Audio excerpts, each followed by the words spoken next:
신박가 이유준 원장입니다. 오늘은 전신성 경피증에 대해서 말씀드리겠습니다. 전신성 경피증은 무슨 병인가요?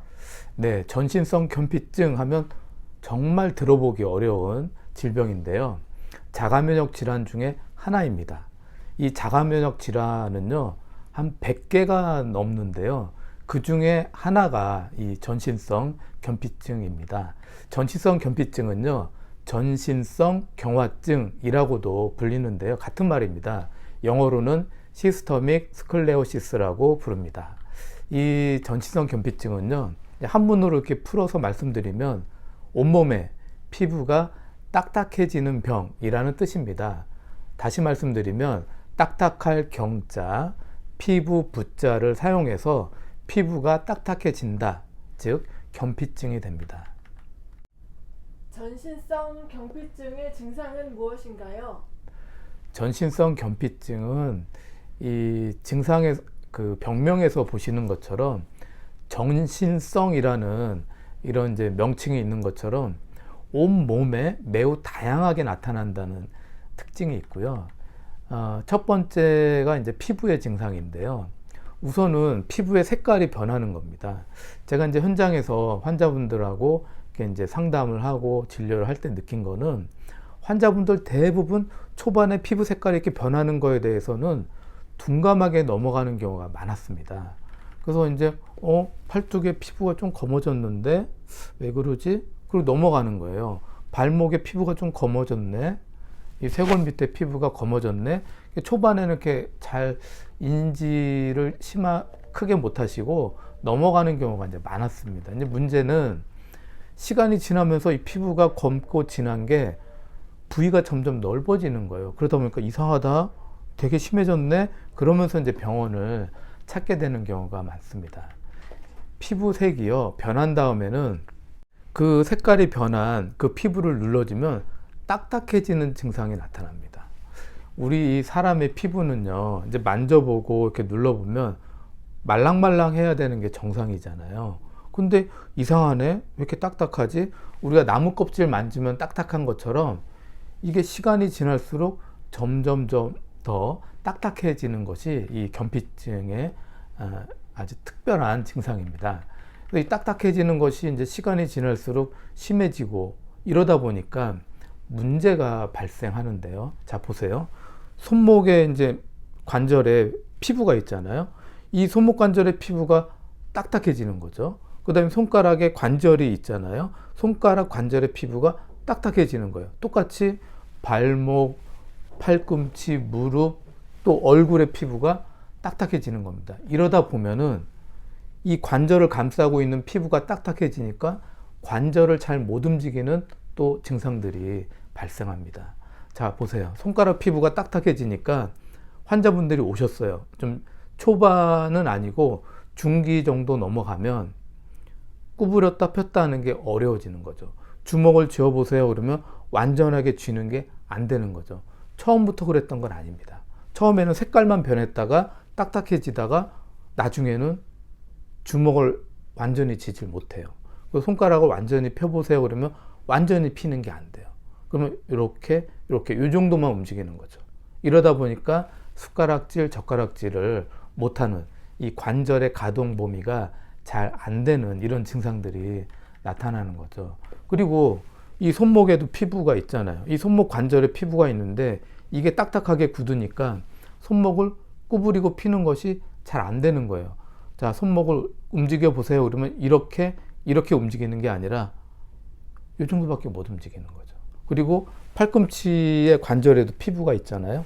이게 딱딱해지니까 팔꿈치를 구부려 보세요. 그러면 이게 안 되는 거예요. 완전히 펴보세요. 그러면 완전히 피는 게 안 돼요. 이렇게 이 정도만 되는 거죠. 굉장히 불편한 이런 증상들이 생깁니다. 물론 처음부터 이렇게 관절의 가동 범위가 안 되는 게 아니고요. 처음에는 색깔만 변했다가 딱딱해졌다가 그 다음에 중기 말기가 되면 이런 일이 발생한다는 거죠. 그리고 무릎도 마찬가지예요. 우리가 무릎에도 관절에 피부가 있잖아요.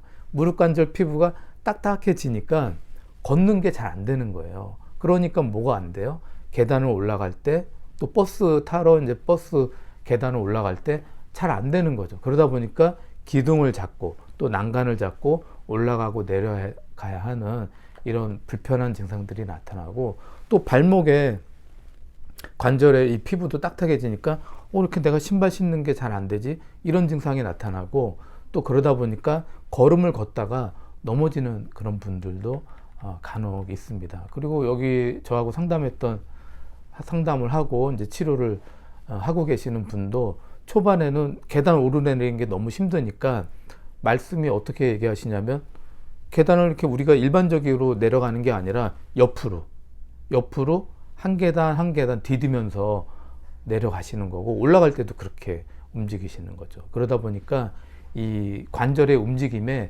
굉장히 불편한 문제가 생깁니다. 또 하나는 이제 얼굴인데요. 이 얼굴에 피부가 있잖아요. 근데 이게 딱딱하게 굳는 거예요. 그러다 보니까 표정이 잘 안 지어지는 거죠. 이제 여기 오셔서 치료 지금 하시는 분이 이제 어떤 문제가 있었냐면, 얼굴이 부은 상태에서 굳었어요. 이러다 보니까 웃는 표정이 잘 안 만들어져요. 우는 표정도 잘 안 만들어지고, 그러다 보면 우리가 웃는 표정 할 때 주름이 지잖아요. 눈가 주름, 미간 주름, 이런 주름들이 생기는데, 이런 주름이 아무리 웃으려고 해도 만들어지지가 않고 표정도 안 만들어지는 거죠. 그리고 나중엔 음식을 씹을 때도 불편한 이런 경우가 생깁니다. 일단 이 견피증은요, 피부에 이제 주로 나타나는데, 우리 몸의 이 피부는 꼭 몸의 겉에만 있는 게 아니라 입 안에 구강에도 점막이 있고요, 이 식도에도 점막이 있고, 위장, 그 다음에 소장, 대장, 직장, 이런 데 점막이 다 있는데요.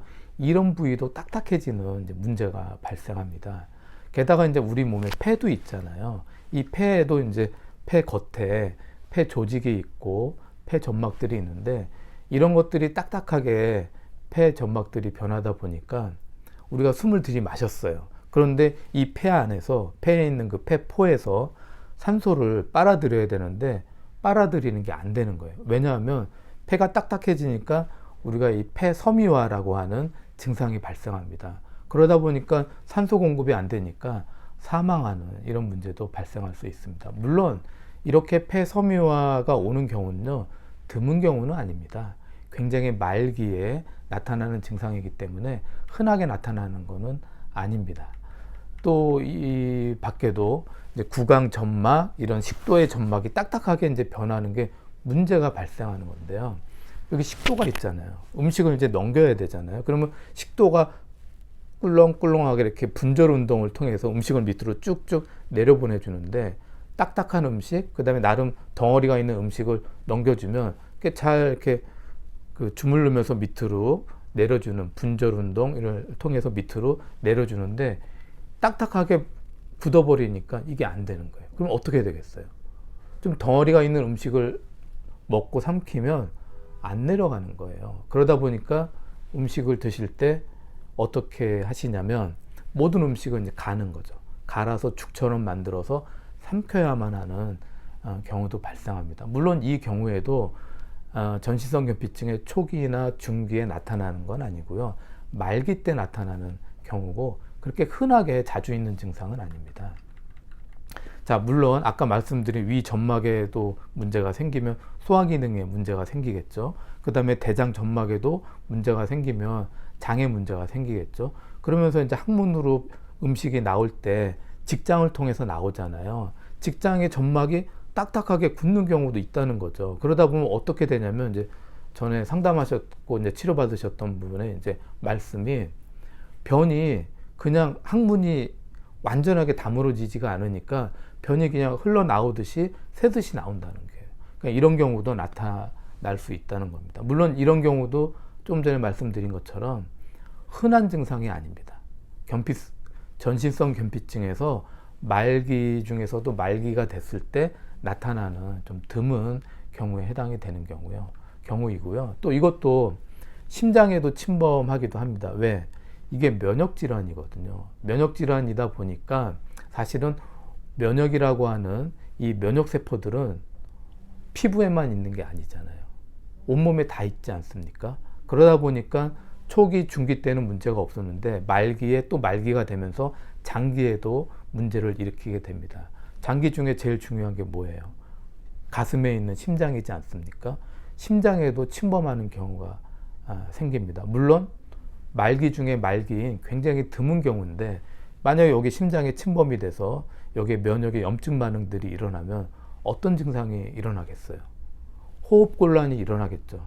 가슴이 아프겠죠. 우리가 알고 있는 것은 심장에 관련된 문제들이 발생합니다. 이것도 사망하게 되는 원인 중에 하나가 되고요. 또 중요한 장기가 어디 있어요? 콩팥이 있잖아요. 우리 허리, 이 뒤쪽 허리에 있는 콩팥, 양쪽에 있는 이 콩팥, 신장에 침범이 돼서 면역 염증 반응이 일어나면 이거를 신위기라고 이렇게 부르는데, 신장이 우리 혈압에 굉장히 중요한 역할을 하기 때문에 갑자기 혈압이 올라가거나 급성 심부전이 발생하면서 또 사망하게 되는 이유가 되기도 합니다. 이 밖에도요, 이제 경피증 자체만으로도 환자분들은 공포감, 두려움을 느끼는 경우가 많습니다. 그래서 뭐 어떤 분들은 이제 얼굴에 또 오고 또 손에 오고 팔에 오고 하니까 사람 만나는 게 너무 싫은 거죠. 남자분도 마찬가지고 특히 여자분들은 뭐 사람 만나는 것 자체를 되게 이제 두려워하고 이것 때문에 이제 우울증, 심한 우울증에 걸리고 대인기피증이 생기는 그런 경우도 많이들 있습니다. 이로 인해서 이제 불면증 이런 것도 이제 오게 되고요. 또 이제 피부가 딱딱하게 자꾸 이제 굳어지니까 이 과정에서 피부에 면역 염증 반응이 일어나는 거거든요. 그러니까 피부가 붓는 것뿐만 아니라 피부가 자꾸 따끔따끔 따가운 거예요. 10명이면 10명이 다 그런 증상을 호소하는 건 아니고, 제가 현장에서 느껴보기에는 10분이 오면 한 2분 정도는 피부가 따갑다, 너무 따갑다, 고통스럽다, 피부가 너무 가렵다 이렇게 호소하는 분들도 있습니다. 오늘은요, 전신성 경피증에 대해서 말씀드렸습니다. 쭌박사 이유준 원장이었습니다. 감사합니다.